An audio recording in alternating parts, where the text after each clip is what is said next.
Buenas tardes a toda la gente que ya está conectada. Buenas tardes, doctor Camporro. Buenas tardes, Agustín. Permítame que haga una pequeña presentación tanto del ponente como de mi compañero Agustín y mía propia. Y bueno, yo soy el director de desarrollo de nuevos proyectos dentro de PRIN. Llevo ya bastantes años y hoy queríamos compartir con ustedes una webinar que el doctor Camporro se ha ofrecido a darnos sobre el manejo intraoperatorio de las lesiones de los nervios periféricos y las aplicaciones de la neuroestimulación bifásica con dispositivo desechable. Lo primero, muchísimas gracias, doctor Camporro, por estar con nosotros y compartir esta webinar. Presentar al doctor Camporro pues es un lujo, porque es un cirujano, un doctor en cirugía plástica que ya tiene una larga experiencia, es el jefe de servicio de cirugía plástica y reconstructiva del Hospital Universitario de Asturias y lleva ya en esa jefatura casi 12 años, desde abril del 2011, aunque él se formó en la CUN en Navarra y posteriormente ya pasó a Asturias, hizo el doctorado en la Universidad de Oviedo en 1997, es miembro por representante a España y Portugal en la FILAC del 2020, es profesor del Máster de Cirugía de la Mano en la Universidad Internacional de Andalucía también del año 2020, y en fin, qué decir, es un experto. Y aparte, su servicio es un centro de referencia CESUR en el tema del plexo braquial. Es decir, toda una eminencia que tenemos la suerte que quiere compartir su experiencia con uno de los dispositivos que tenemos para que ustedes puedan aprender y conocer. Se nos abre completamente, así le podamos preguntar lo que consideremos que no quede bien resuelto, pero vamos, creo que como le conocemos la mayoría, es un excelente orador y no va a haber ninguna necesidad. Pero bueno, habrá el turno de preguntas. Dicho esto, paso a presentar a mi compañero Agustín Toribio, que es nuestro jefe de producto de la división de plástica dentro de PRIN. Ya lleva también muchos años con nosotros y es una persona experta en todo el campo de los productos, como digo yo, de plástica reconstructiva, no de estética. PRIN es la reconstructiva y no la línea estética. Él hará una pequeña introducción del producto que vamos a comentar esta tarde y posteriormente el doctor Camporro pues ya va a compartir toda su experiencia con nosotros. Dicho esto, repito la bienvenida, repito las gracias al doctor Camporro y Agustín, adelante. Vale. Bueno, buenas tardes a todos. Encantados de tenerles aquí, como ha dicho Humberto. Y bueno, voy a explicar un poquito el formato de la sesión. Voy a hacer una pequeña introducción de lo que es el dispositivo. Nada, muy cortita, porque luego el doctor Camporro va a mejorar seguramente mi presentación en ese sentido. Y las preguntas, ruegos y preguntas, las dejaremos todas para el final de la sesión. Si tenéis alguna, por favor, hacerlas a través del chat o del apartado de preguntas. Las formuláis ahí y todas quedarán contestadas al final de la sesión. Si alguien quiere hablar, levanta la voz y luego le doy acceso para que pueda hablar sin ningún tipo de problema. ¿Vale? Vale, pues venga, vamos a comenzar. Voy a hacer una breve introducción de lo que es el dispositivo en tal. Vamos a ver. Discúlpenme de cargarla. Vamos a ver dónde está. Aquí está. Venga, perfecto. Bueno, pues obviamente vamos a hablar hoy de nuestro dispositivo Checkpoint, ¿vale? Digamos, el estimulador de nervios y muscular Checkpoint. Voy a ser muy breve porque no quiero dejarle todo el tiempo al doctor Camporro en este sentido, pero bueno. El estimulador Checkpoint es un dispositivo, como bien saben, estéril de un solo uso, dura unas 7 horas de uso, la pila, lo que duró la pila, destinado a proporcionar estimulación eléctrica a los nervios motores o los tejidos musculares expuestos. Tiene una estimulación nerviosa que puede regular de 0 a 5 miliamperios y las ramas finas puedes estimular a 2 miliamperios y también tiene contracción muscular con una estimulación a 20 miliamperios. Como ven ahí, este es el dispositivo. Ven aquí atrás cómo se regula, digamos, el amperaje de la amplitud de onda. Tenemos una nodo de estimulación, una toma de tierra para colocarla en un punto proximal al tejido subcutáneo, ni muy lejos ni muy cerca, que ayer discutíamos con el doctor Camporro y él luego lo aclarará cómo lo utiliza, y un pulsador en el cual pues, regulas la duración del impulso electromagnético entre 0 y 200 nanosegundos. En las especificaciones técnicas, obviamente la diferenciación principal de este tipo de productos es que es una onda bifásica o alterna, ¿vale?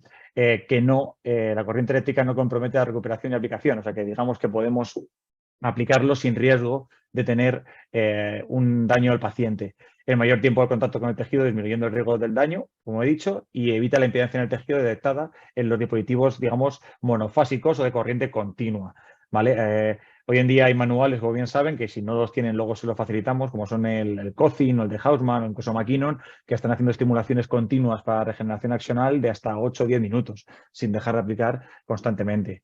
Y luego tiene una amplitud de onda variable, que es la duración del estímulo, que bueno, permite hacer una estimulación más longeva sobre tejidos más profundos y excitables. Y permite a ustedes, a los cirujanos, una aplicación gradual de la amplitud de onda. A su vez, pues bueno, pues en tejidos adyacentes como son cicatrices o tejidos tumorales. Se puede aplicar sin ningún tipo de riesgo y consiguiendo una buena estimulación de esos tipos de tejidos. Como he dicho, dos tipos de estimulación, nerviosa 0,5 y 2.000 amperios y muscular 20.000 amperios. Aquí ven un poquito más técnicamente la frecuencia del estímulo, que son 16 hercios, con un margen de más 1 hercio, la amplitud de onda, como he comentado, el duración del pulso, que como hemos visto, es el máximo son 200 segundos, la vida útil, que es un dispositivo desechable que dura 7 horas aproximadamente, y la fuente de energía son 2 pilas alcalinas. Aquí ven la frecuencia de estimulación, como ven ahí, del checkpoint, que te trabaja a 16 hercios, como bien les he dicho. Y con esto paso el control y dejo la sesión al doctor Camporro, que es el experto en este sentido. Así que, doctor Camporro, tiene usted los mandos de la nave. Gracias, Agustín. Buenas tardes a todos, a todas las personas que les ha apetecido entrar a participar con nosotros en este webinar. Yo lo primero que quiero decir es que estamos tratando de una patología que ha sido relativamente desconocida en determinados ambientes, que es una patología compleja y que es una patología que a lo largo de los años, bueno, pues no ha tenido quizás el reconocimiento o la bonanza que se espera de la reconstrucción de los nervios periféricos. Y es que durante todos estos años que yo, por ejemplo, me inicié ya en los primeros 90 en la cirugía del nervio periférico, hemos arrastrado conocimientos que luego no eran los adecuados o conocimiento de expertos que luego se demostraron que no eran tal cual. Yo la charla la voy a dividir en una introducción, que sería lo que es saber lo que es un nervio periférico, cómo se produce su lesión y cuáles son las formas de diagnóstico de esta lesión. Las formas de diagnóstico, sobre todo de diagnóstico intraoperatorio, son fundamentales para que nosotros podamos determinar en qué momento nosotros tenemos que tomar una actitud terapéutica u otra. Para ello disponemos de un armamentario ahora mismo importante y dentro de él yo pienso que el checkpoint tiene un papel importante. Bueno, una vez que los axones salen de la médula espinal y salen a través de agujeros de conjunción, desaparece lo que sería el sistema de protección de la neuroglía y aparece un tejido conectivo. Este tejido conectivo forma la estructura del nervio en el sentido de que le protege, le sustenta y también es un sistema de sostén de suturas para poder reconstruirlo. Es por ello que los nervios periféricos pueden ser reconstruibles y las lesiones del sistema nervioso central no tanto. Lo que es la fibra nerviosa está formada por las relaciones del axón con las células de Schwann. La fibra nerviosa es la unidad mínima funcional de un nervio periférico. Puede ser mielínica cuando una célula de Schwann rodea con capas concéntricas a un axón, o puede ser amielínica cuando varios axones atraviesan una misma célula de Schwann. Las fibras nerviosas están rodeadas por una estructura de tejido conectivo laso que se llama endoneuro Y estas fibras nerviosas se agrupan en fascículos nerviosos, que están rodeadas por el perineuro. El fascículo nervioso es la unidad mínima de reconstrucción, es la unidad mínima que nosotros podemos reconstruir en un nervio periférico. El perineuro es el que da la mayor fuerza tensil, funciona también de transporte de alimentos a través del plexo perineural y funciona como barrera hematoneural. El fascículo nervioso de perineuro está rodeado por el epineuro. Hay un epineuro interno y hay un epineuro externo, que es el que ya sería lo que sería el tronco nervioso. El epineuro es la estructura sobre la cual actuamos quirúrgicamente para generar una cirugía que llamamos neurolisis. Cuando la neurolisis afecta al epineuro externo, sea cortarlo, sea una epineurectomía, eliminarlo, hablamos de una exoneurolisis. Y cuando nosotros entramos más adentro y dividimos y separamos los fascículos incidiendo el epineuro interno, hablamos de una endoneurolisis. Un nervio, cuando se produce o se lesiona, sea por un traumatismo abierto o un traumatismo cerrado, en él se producen varios fenómenos que son diferentes en la zona proximal de la zona distal. La zona proximal se retrae e inicia un proceso de regeneración a través de los axones, de los cuales salen varios brotes y que generan conos de crecimiento y que están buscando el cabo distal. En el cabo distal, a su vez, se produce un proceso completamente diferente que se llama degeneración valeriana. Va a consistir en la eliminación por fagocitosis de todos los elementos que son fibroblastos, células de Schwann y axones, y después, mediante factores de crecimiento que guían a estos conos y que estimulan a las células de Schwann, estas células de Schwann van a volver a regenerar, se van a disponer en unas bandas que se llaman bandas de Banger y van a ser penetradas por los axones, que siguen creciendo a una velocidad aproximada y teórica de 1 a 3 milímetros al día y que generan clínicamente un signo conocido por todos que se llama el signo de Tinel. El éxito de esta regeneración nerviosa es que los axones o fibras nerviosas alcancen sus objetivos anteriores, que lleguen a los efectores musculares adecuados o a los efectores sensitivos adecuados. Por lo tanto, lo que tenemos que determinar es cómo regeneran y cuánto regeneran. Hablamos, por tanto, de que hay unos grados de lesión que van a tener una repercusión clínica. Fue después de la Segunda Guerra Mundial cuando se empezaron a dirimir las clasificaciones de los diferentes grados de lesión. El grado de lesión va a depender de la intensidad del traumatismo, de la proximidad al cuerpo neuronal y del tiempo que tarda desde que nosotros se lesiona el nervio hasta que nosotros iniciamos tratamiento del mismo. Seddon lo dividió en 3 tipos de lesión, que serían neuroplaxia, axonotmesis y neuromesis. Él trabajaba en Oxford con soldados después de la Segunda Guerra Mundial, y Sunderland en Melbourne, también trabajando con soldados expatriados que venían de Segunda Guerra Mundial en Australia, vio que la clasificación de Seddon a nivel de axonotmesis se quedaba un poquito corta, ya que él veía que había grados de axonotmesis que no tenían la misma gravedad. Por tanto, el primer grado, que es la neuroplasia, coincide con el grado 1 de Seddon, que es realmente una desmielinización segmentaria con un axón intacto, en donde no hay degeneración valeriana y se va a producir generalmente una recuperación completa en un plazo corto.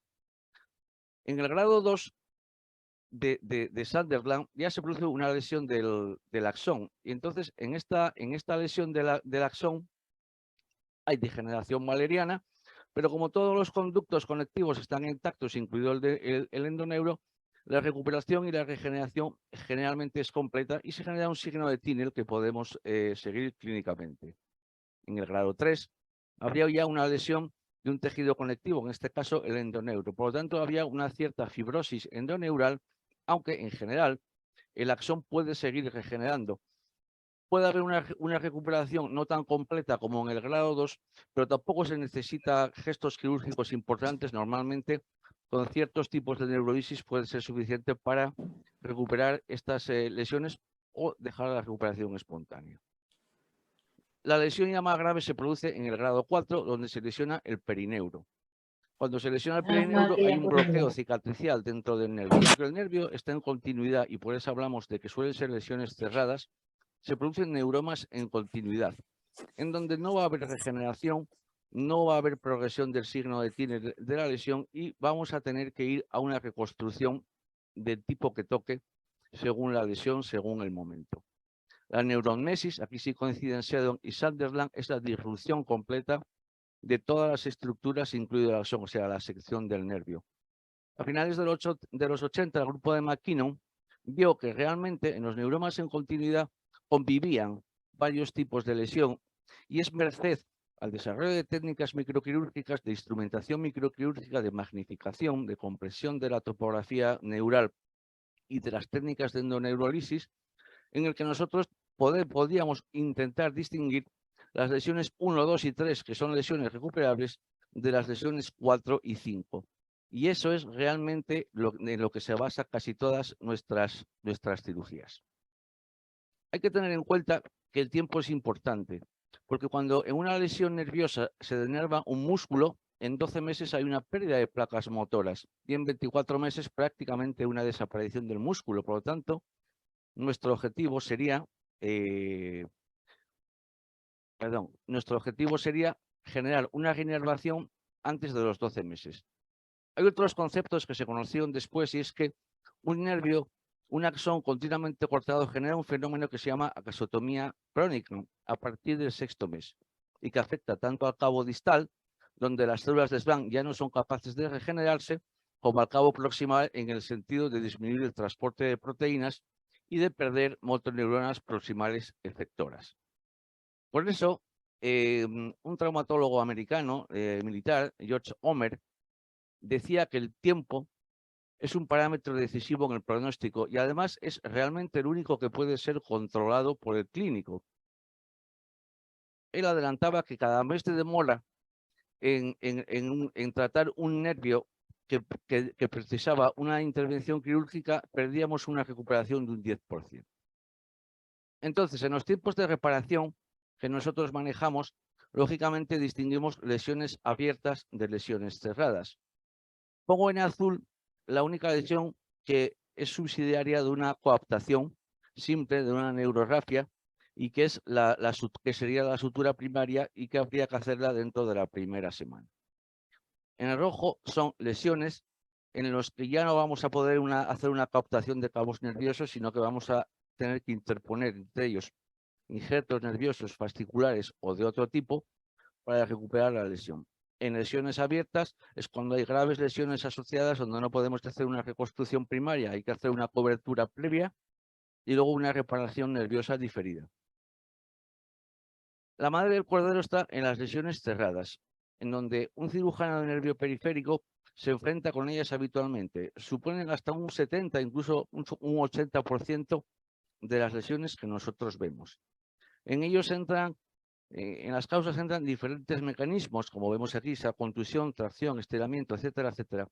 Pero lo más importante es diagnosticar bien estas lesiones. Si estas lesiones van a ser subsidiarias de reconstrucción, si se puede esperar, cuánto podemos esperar y cómo realmente determinamos qué tipo de lesión tenemos. Lógicamente, lo primero y determinante es la clínica, es la exploración del enfermo, ver sus déficits sensitivos, sus déficits motores y ver la progresión del TINEL desde donde se ha producido la lesión. Hay que decir que la progresión de un TINEL no es una verdad absoluta con respecto a la recuperación funcional, porque si las fibras que regeneran son en número insuficiente, aunque el TINEL progrese, no vamos a conseguir una recuperación funcional. Tenemos también los test electrodiagnósticos. Los test electrodiagnósticos estándar al uso, electromiografía, electroneurografía, potenciales evocados preoperatorios, sí que es verdad que nos ayudan en la localización, en el tipo y severidad de la lesión, son más o menos pronósticos y también nos ayudan al control posoperatorio postquirúrgico.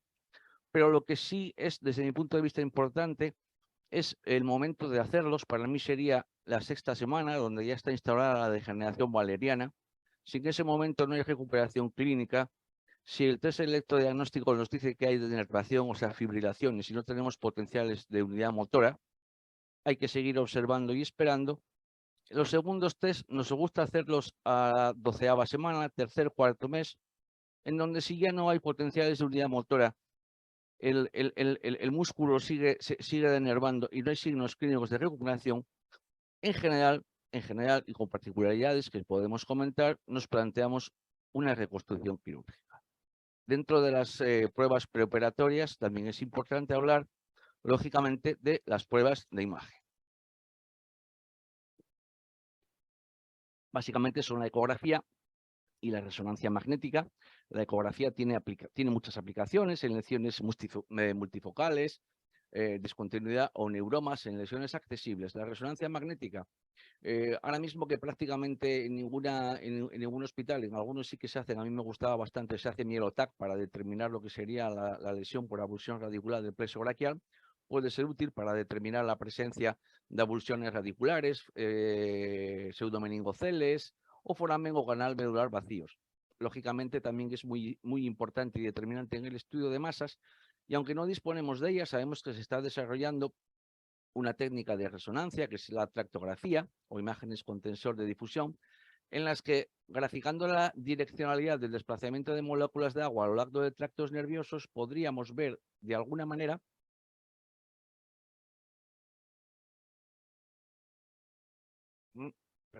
podríamos ver de alguna manera, perdón,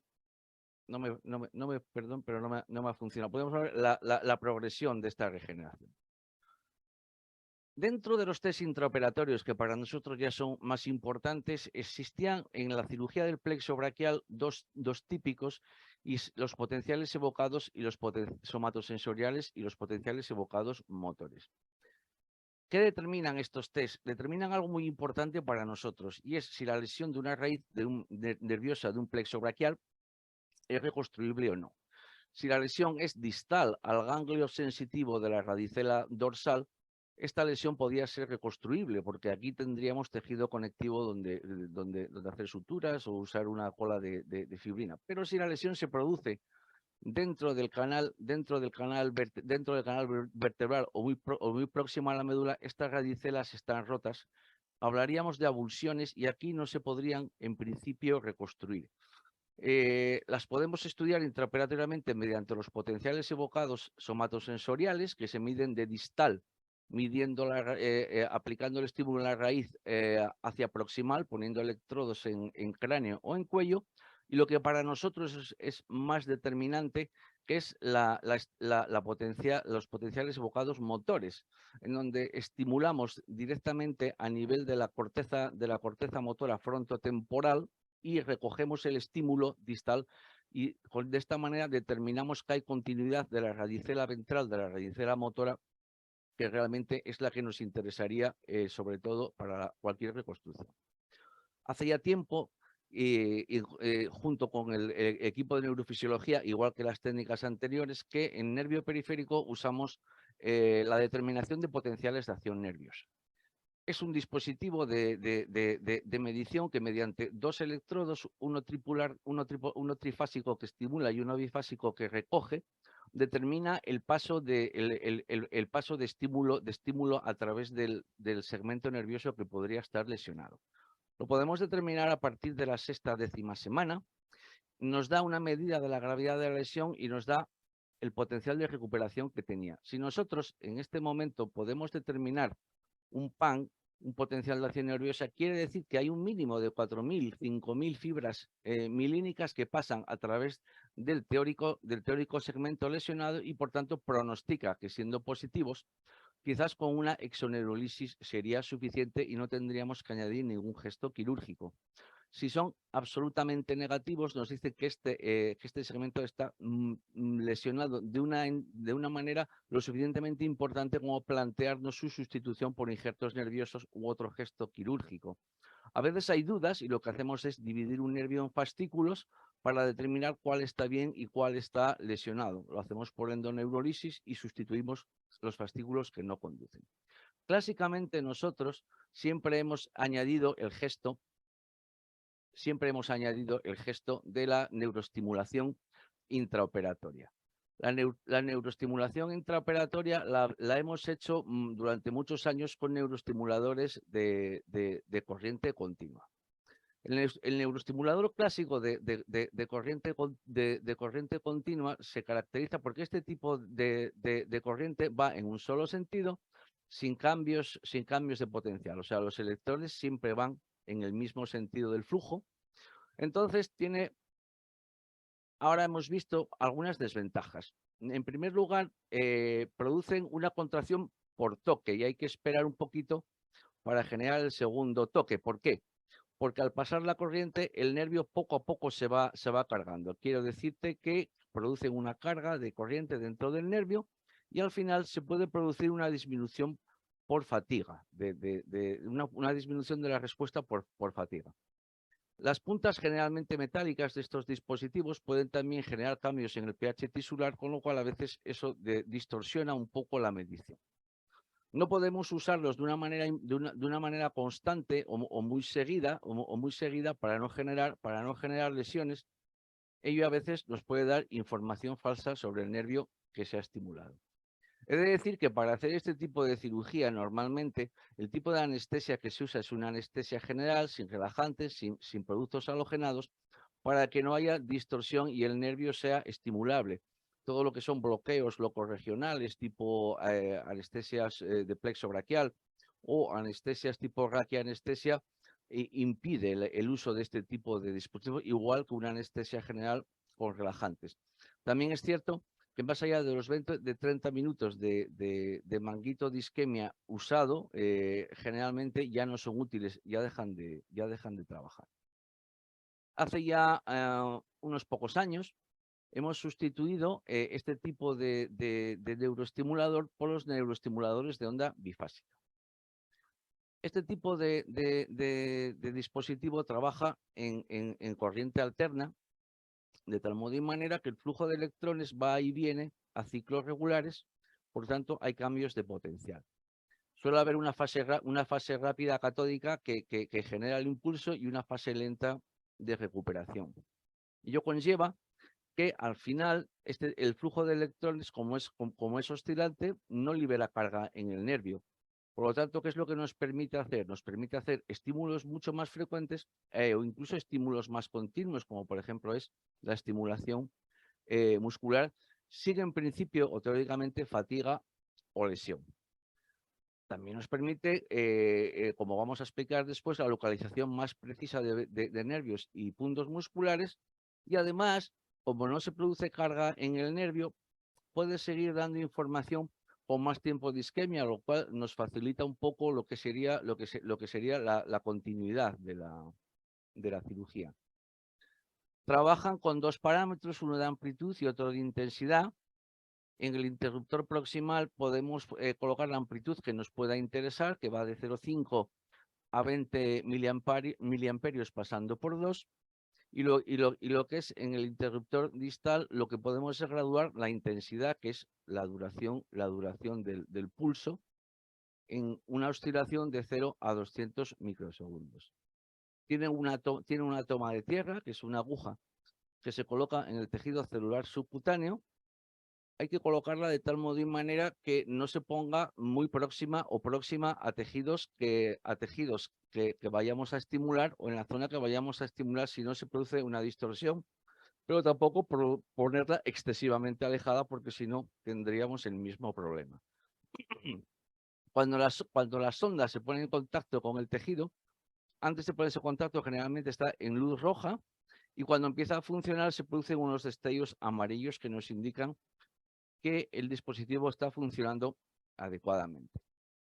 Cuando abordamos lesiones postraumáticas, sobre todo, o cirugías de revisión, por ejemplo, esto es un neuroma en continuidad de un nervio mediano, esto sería el pronador redondo producido después de una luxación de codo, o bien este neuroma del nervio cubital.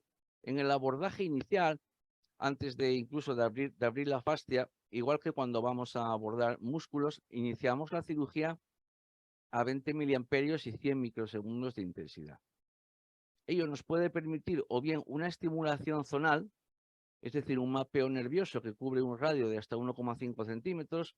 Se me ocurren muchas aplicaciones, por ejemplo, una cirugía de parótida, estimulando el lóbulo superficial de la parótida u otras, o nos permite también hacer una estimulación muscular controlada para testar un músculo que deseamos transponer para corregir una función que deseamos conseguir o recuperar, del que hemos hecho test preoperatorios, del que hemos hecho examen clínico preoperatorio, pero que confirmamos intraoperatoriamente.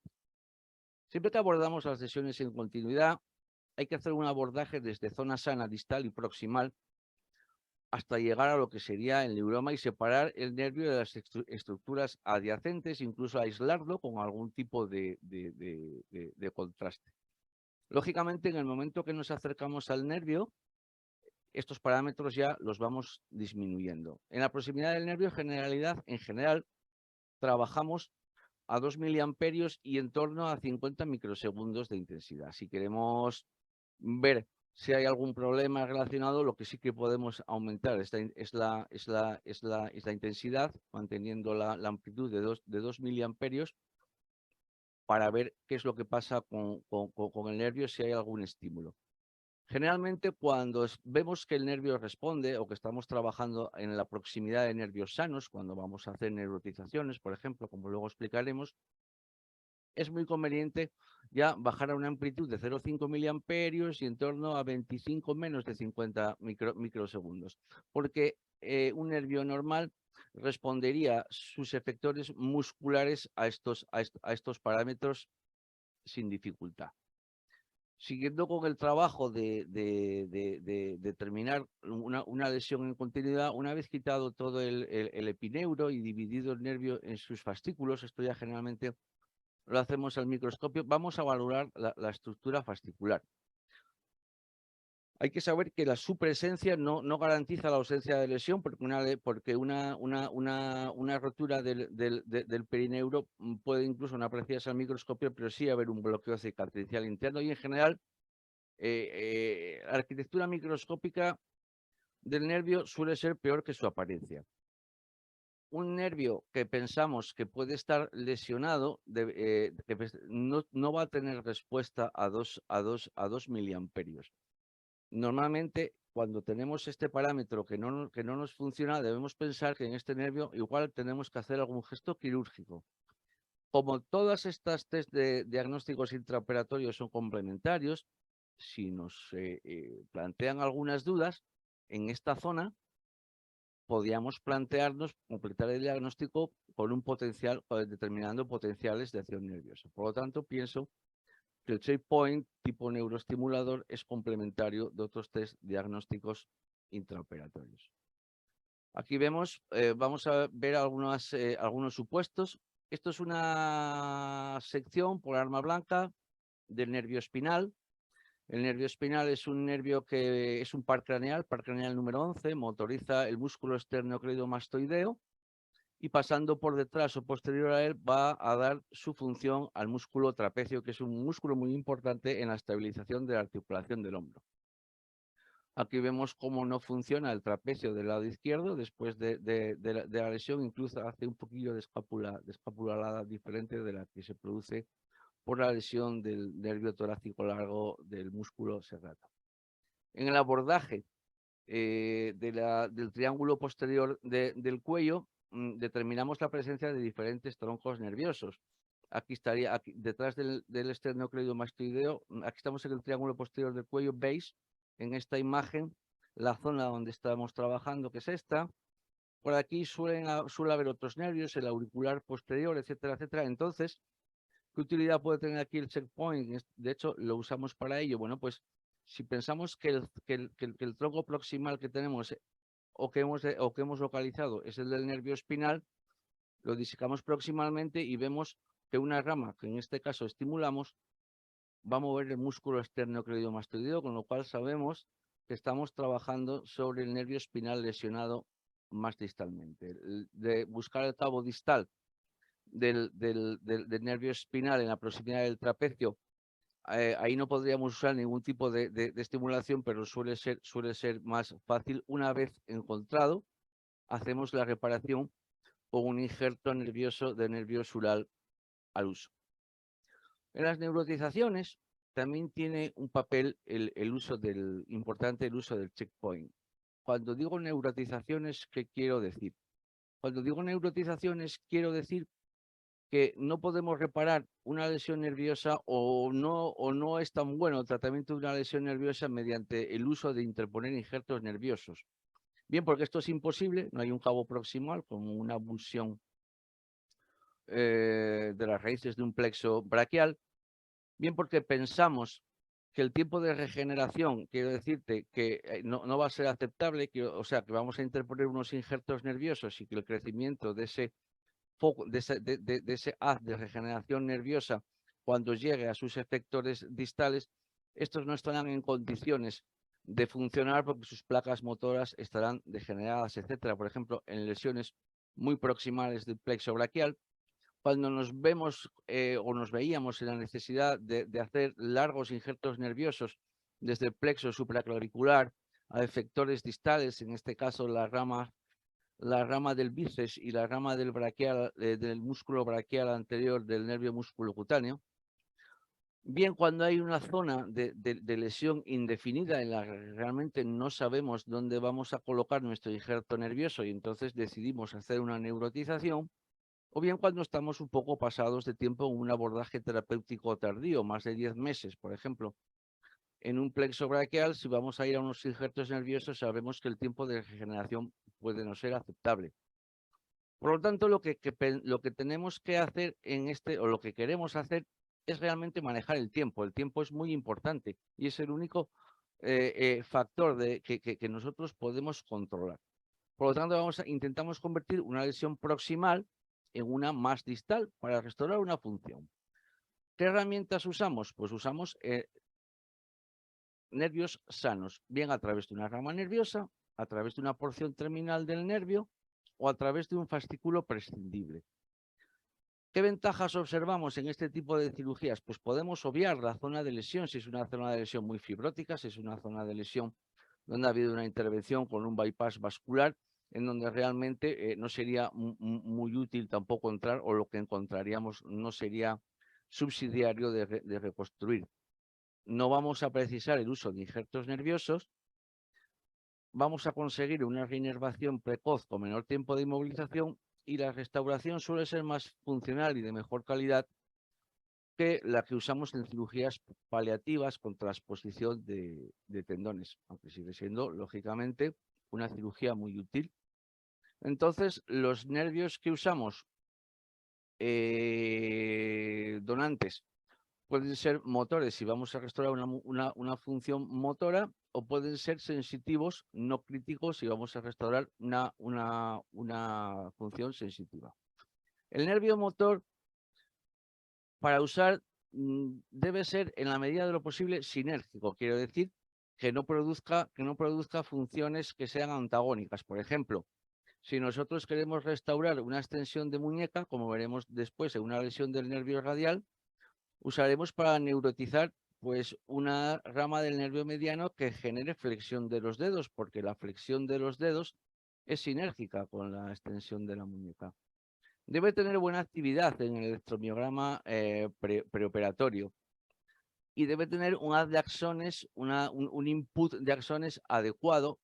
El ideal es de 0,7 a 1 con respecto al nervio a restaurar, aunque de ahí hacia abajo puede ser aceptable hasta 0,4, 0,5.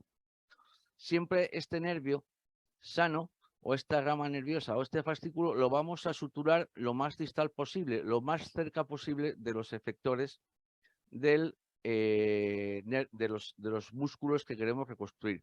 En este caso, por ejemplo, vemos una rama terminal distal del nervio interóseo anterior, que es la rama del pronador cuadrado, es la rama distal motora de una rama distal motora del nervio mediano, que usamos o transferimos a la rama motora del nervio cubital, o sea, una rama distal.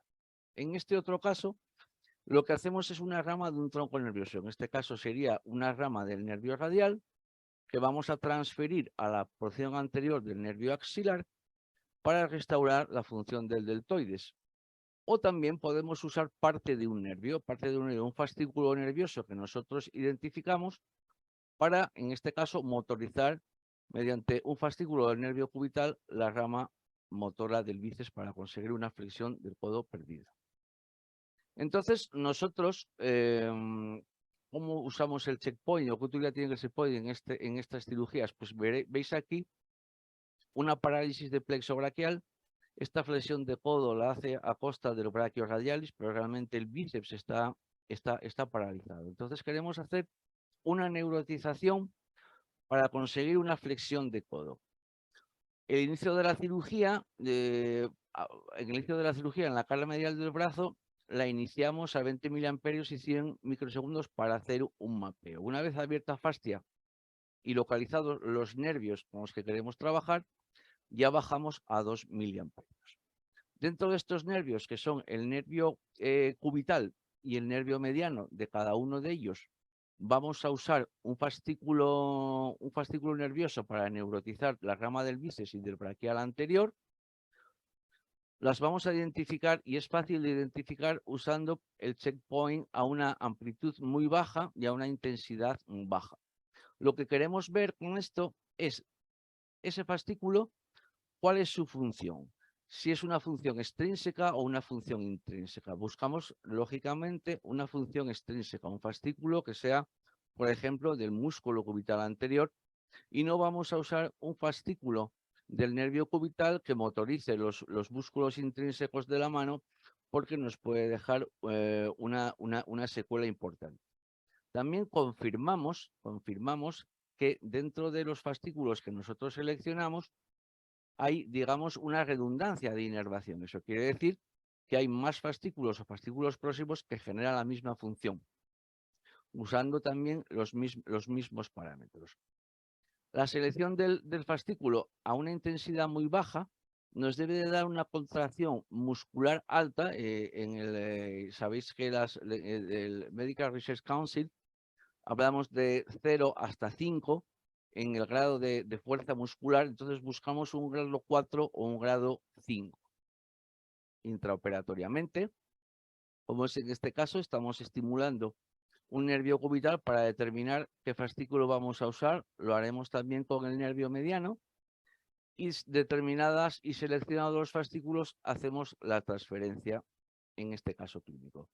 También a nivel de miembro inferior, en las neurotizaciones de miembro inferior tiene utilidad el uso de los neuroestimuladores bifásicos. Esto sería una parálisis de nervio peroneo común, de nervio ciático popliteo externo, donde vemos que hay una ausencia de flexión dorsal del pie y hay una ausencia de eversión del mismo. Por lo tanto, tanto la parte superficial como profunda del nervio peroneo están lesionadas.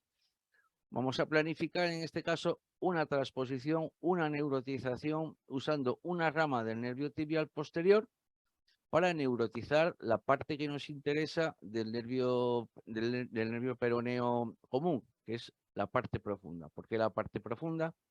Porque la parte profunda del nervio peroneo es la que motoriza el nervio tibial anterior y los extensores, y la que genera la flexión dorsal del pie, que es fundamental para que la marcha del paciente se estabilice. En el inicio de la cirugía,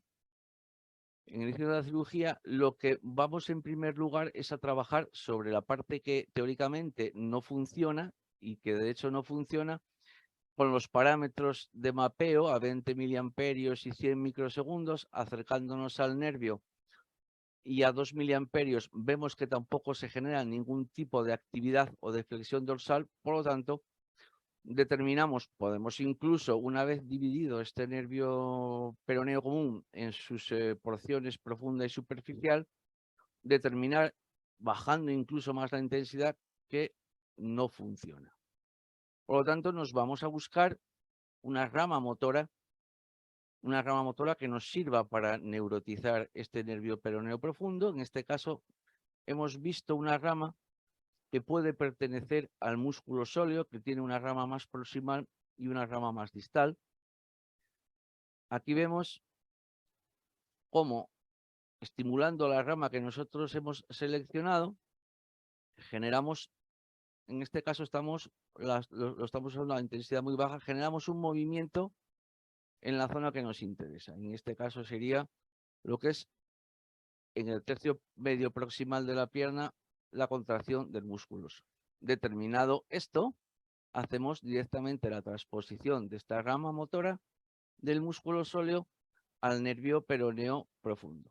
Bueno, aquí tenemos un detalle de lo que es, con la cámara del micro, de lo que sería la neurorragia. Vamos a ver algunos casos clínicos de neurotizaciones.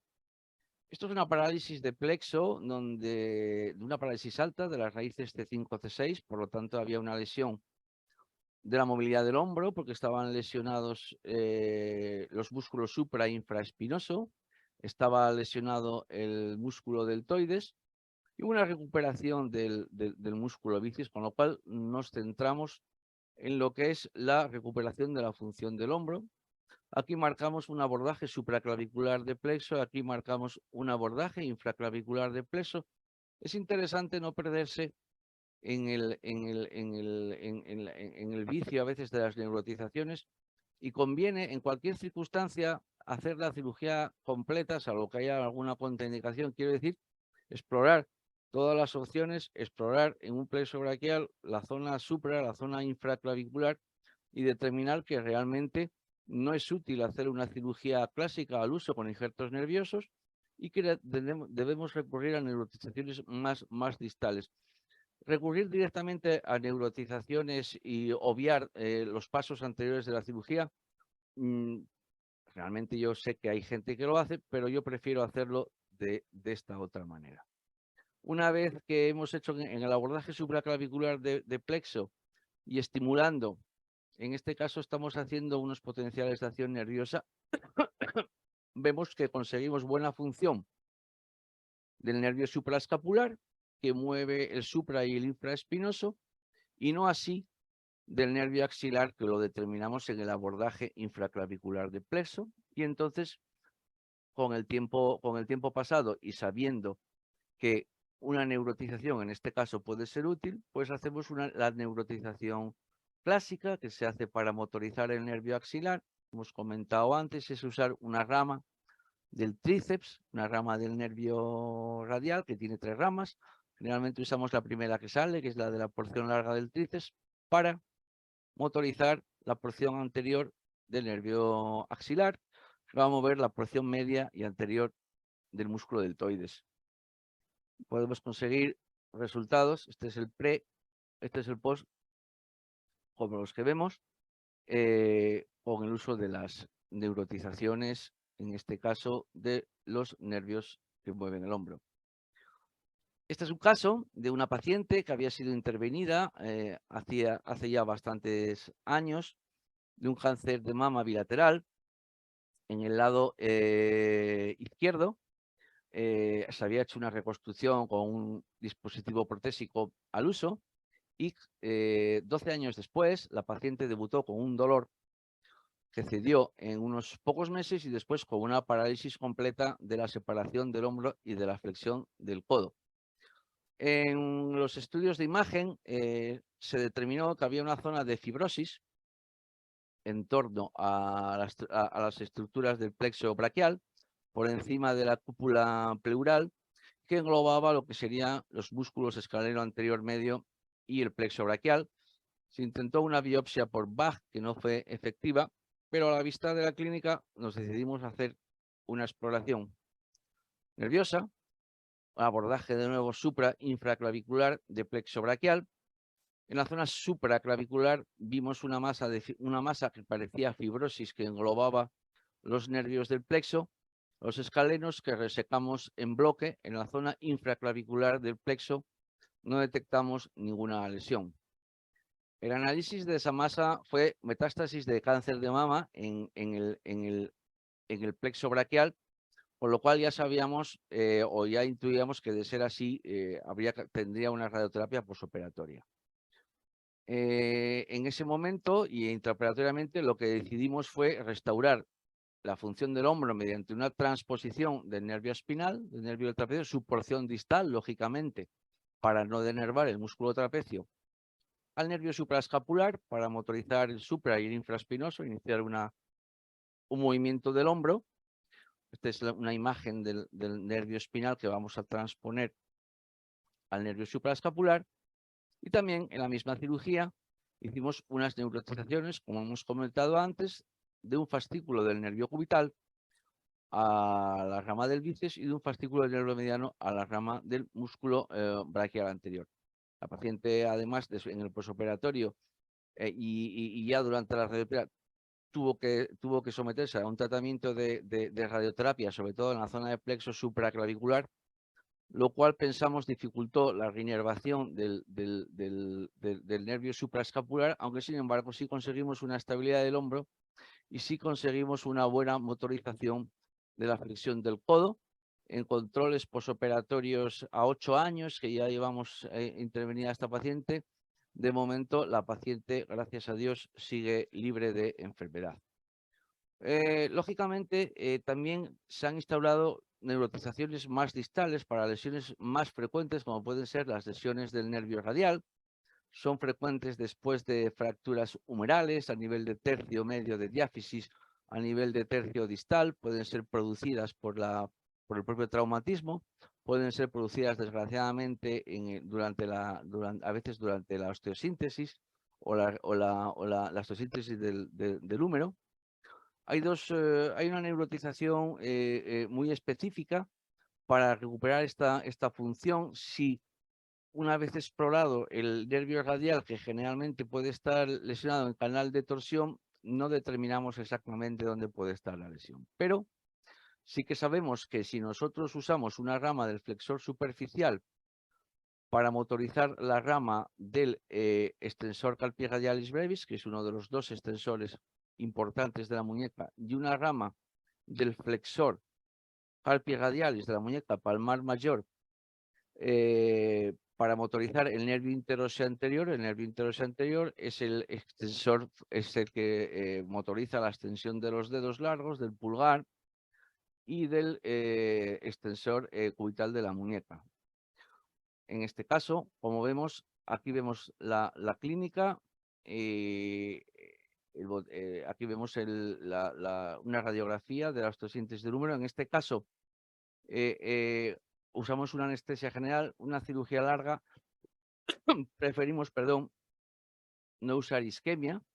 La alternativa a la isquemia es usar el sistema Walland, donde nosotros lo que hacemos es una infusión de suero, con adrenalina para generar un campo lo más exangüe posible. Y esta es una imagen de las neurotizaciones que hemos descrito previamente para motorizar el extensor carpi radialis brevis y el interóseo posterior. Los resultados se suelen ver al año. Empiezan a verse, se empieza a generar a los 6 meses, pero es al año cuando vemos que sí que hemos podido conseguir una extensión adecuada de la muñeca y una extensión adecuada de los dedos.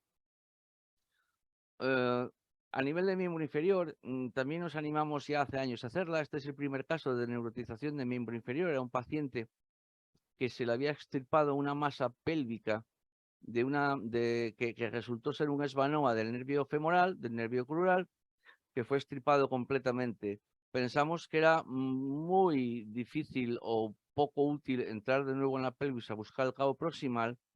Entonces diseñamos una forma de restaurar la función del nervio crural, del nervio femoral, que fundamentalmente es la extensión de la rodilla, reinervando los cuatro fascículos del músculo cuádriceps.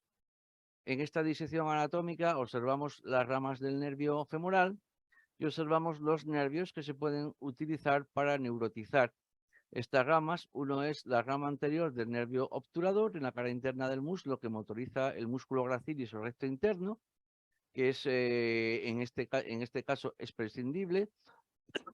Perdón, y la rama del tensor de fascia lata, que es la rama distal del nervio glúteo superior. Hacemos la disección de los 3 campos, la disección en la ingle de los nervios femorales. Sería útil también el checkpoint para determinar y buscar las ramas a neurotizar. Esta sería la rama de nervio obturador. esta es la rama del tensor de la fascia lata. Transponemos la rama del motora, en este caso sería del recto femoral al tensor de fascia lata, y transponemos la rama del vasto interno a lo que sería la rama del nervio obturador. Y podemos conseguir una reinervación del músculo cuádriceps en el sentido que vemos. En este caso sí que hay que esperar un mínimo de 1 año aproximadamente también para ver resultados de la reinervación del cuádriceps. Lesiones muy comunes, como son las del nervio peroneo, en este caso vemos ya una ausencia de flexión dorsal, también habría una ausencia de eversión. A veces, sobre todo en lesiones del nervio peroneo que se producen proximales, como puede ser recambios de prótesis de cadera, podemos ver que no todo el nervio peroneo, no todo el nervio ciático externo está lesionado, sino que básicamente es la zona profunda, la zona que pasa por debajo de la inserción del peroneo lateral largo y que va a motorizar al tibial anterior y a los extensores de los dedos, la lesionada.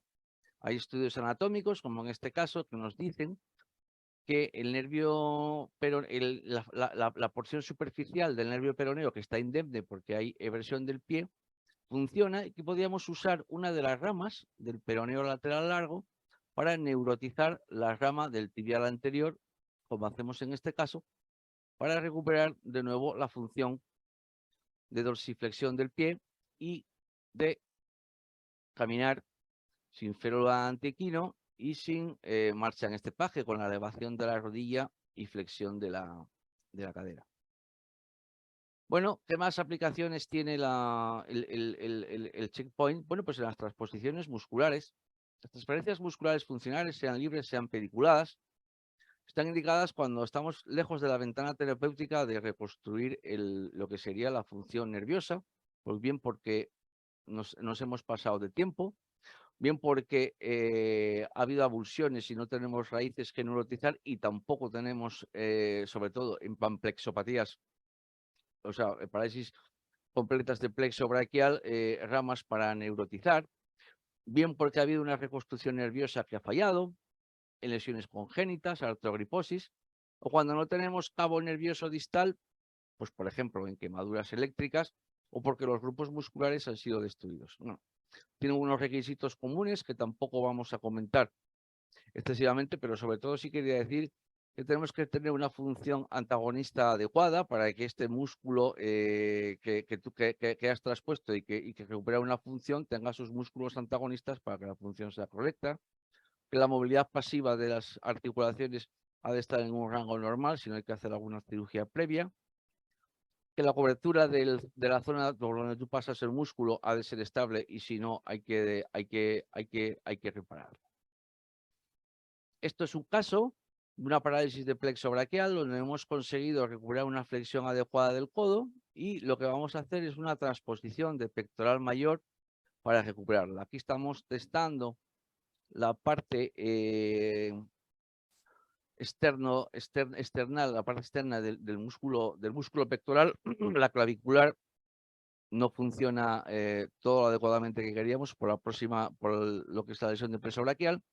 Intraoperatoriamente vemos cómo con los parámetros adecuados testamos la contracción muscular y que ya habíamos determinado previamente con el electromiograma y clínicamente como hemos visto. También podemos determinar en un momento dado que en este caso los nervios más laterales del pectoral mayor funcionan. Como veis, se escapa el músculo de las manos. Eso es un detalle que nos permite. Nosotros la transferencia del pectoral mayor la hacemos con una técnica de Carroll modificada, pero con una incisión en el surco submamario. Desinsertamos completamente el pectoral mayor de todas sus inserciones, incluido la inserción del húmero. Lo dejamos pediculado sobre su pedículo vascular, acromiatorácico y sobre los nervios motores que son útiles.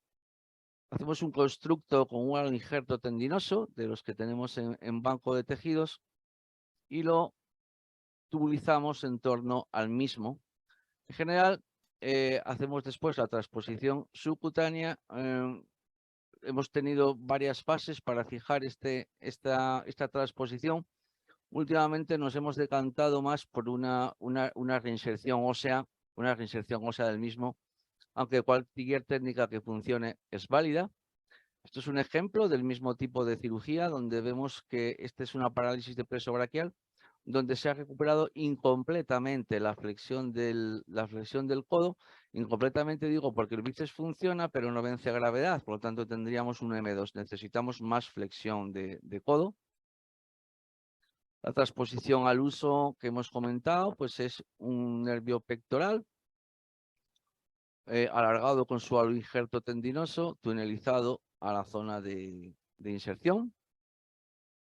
Y bueno, con un resultado bueno en el sentido de que el paciente ya esto sería un M3 más, pues no solo vence a gravedad, sino que estamos hablando de que en este caso 1,5 litros, o sea, 1,5 kilos lo levanta, aunque el paciente levantaba más, no tenía un peso más importante para dar. Y acabando con unas conclusiones, bueno, pensamos que la cirugía de los nervios periféricos y sus secuelas necesitan sistemas de evaluación intraoperatoria para cumplir sus objetivos adecuadamente. ¿Y cuáles son sus objetivos?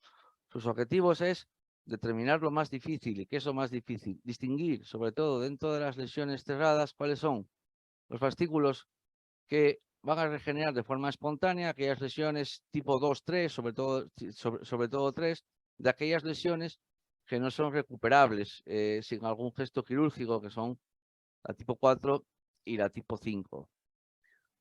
La información que nos deben proporcionar debe ser lo más objetivable posible y siempre reproducible. Quiero decirte que no solamente la puedo hacer yo, sino que la pueda determinar cualquier otro cirujano que use estos sistemas. Yo he usado durante más de 20 años o 20 y tantos años la neuroestimulación clásica, el neuroestimulador clásico de corriente continua, como que, bueno, tampoco era el que teníamos, siempre combinado con otros test, otro tipo de test intraoperatorios. En principio, lógicamente, en primer lugar, estos sistemas clásicos no generan una contracción muscular mantenida al uso, con lo cual no nos sirven muy bien para testar músculos, y sabemos que la estimulación nerviosa puede estar sujeta a fatiga, con lo cual, bueno, sabíamos que era poco selectiva, por eso también los complementábamos más con otras técnicas. El sistema de estimulación bifásica, por el contrario, nos permite controlar la intensidad y la amplitud, y se puede ajustar a estimaciones perineurales y musculares de forma continua. Hemos encontrado aplicaciones en localización, ahí pone cabos nerviosos, en neurotizaciones, sobre todo para la selección del donante y comprobar la ausencia de función en el receptor. La hemos usado en transposiciones musculares y, aunque no hemos puesto por tiempo ejemplos, también lo usamos en compresiones. Si una vez descomprimido el nervio, que al uso puede ser un nervio cubital en el codo, puede ser un radial en arcada de Frost, puede ser un mediano, un síndrome del pronador, vemos, una vez descomprimida, hecha la exoneurolisis, si tras ello conseguimos un estímulo adecuado o si podemos necesitar algún tipo de tratamiento más, pues por ejemplo, en una compresión muy severa del nervio cubital, donde ya tenemos una atrofia muy importante de intrínsecos y a lo mejor necesitaríamos hacer un tipo babysitter con una rama del interóseo anterior en término lateral a la rama motora del nervio cubital para alimentar esa regeneración nerviosa hasta que el nervio descomprimido regenere y haga su punto. Esta sería la bibliografía utilizada y nada más. Gracias por su atención. Y estoy a su disposición para las preguntas o dudas que les puedan surgir, y si puedo solventarlas, pues estaré encantado de hacerlo. Perfecto, doctor. Pues muy interesante. Bueno, ahora es el tiempo de las preguntas. Quien quiera formular alguna pregunta, por favor, que levante la mano y se le permitirá hablar. Os podéis formularlas a través de lo que es el chat, preguntas y respuestas. Ustedes deciden. Así que si alguien tiene alguna pregunta, por favor, es el momento de hacerla. Y le cedo la palabra amablemente. A ver. Por aquí no tenemos ninguna. Vamos a ver, preguntas y respuestas. Nada. Y lo que es en el chat. Vamos a ver. Pues no hay. Bueno, yo creo que ha sido muy interesante en este sentido. Creo que ha sido bastante clara, directa. A mí personalmente me ha aclarado muchos temas que tenía en mente y que, bueno, pues usted me ha resuelto. Obviamente, como experto, tiene mucha más experiencia que yo. Yo solo, bueno, pues poco a poco voy aprendiendo de todos ustedes. Y bueno, no sé si alguien más quiere hacer. Una pregunta que teníamos aquí era respecto al dispositivo, con lo que hablábamos ayer usted y yo, Humberto, en las sesiones, dónde aplicarlo en la toma de tierra y cómo aplicar esa toma de tierra para el dispositivo para que funcione correctamente y no nos dé una estimulación errónea o no, o digamos que el dispositivo no funciona. ¿Podría usted, ya lo ha explicado, pero podría usted, por favor, profundizar un poco en eso? Nos piden por aquí. Bueno, realmente nosotros vamos cogiendo experiencia, como todos, con el uso del checkpoint con el tiempo y con el tiempo. La recomendación general es que la toma de tierra no se ponga muy lejos, o sea, no estires del todo lo que sería el cable para ponerla como en otra zona o pinchar fuera de lo que sería el miembro porque ahí sí que se puede producir una distorsión de la estimulación, pero hay que colocarla lo más cerca posible, pero obviando bien. Si tú vas a estimular, por ejemplo, unos músculos flexores de antebrazo, no sería conveniente pincharla. Bueno, se pincha, ya lo habíamos comentado, en un ángulo aproximadamente de 45 grados en el tejido subcutáneo. No debería estar próxima o encima de un tejido, por ejemplo, un músculo que yo voy a usar, y tampoco debe estar próxima del nervio que yo voy a estimular. Creo que viendo la anatomía de la zona es fácil determinar. Yo generalmente la pongo proximal a la zona que estoy tratando, sea un brazo, o sea una pierna. La pongo, por ejemplo, si estoy en una zona de fosa antecubital, a nivel de codo, la pongo inmediatamente en el subcutáneo que está por encima que está por encima del bíceps. Queda bastante cerca y estoy lejos de la zona que yo quiero estudiar o que quiero determinar. Por ejemplo, a nivel de hueco popliteo, en las neurotizaciones de hueco popliteo y en miembro inferior en general, también lo coloco proximal. Como normalmente la estimulación, la respuesta tú la vas a ver siempre en distal a donde tú colocas la punta del checkpoint.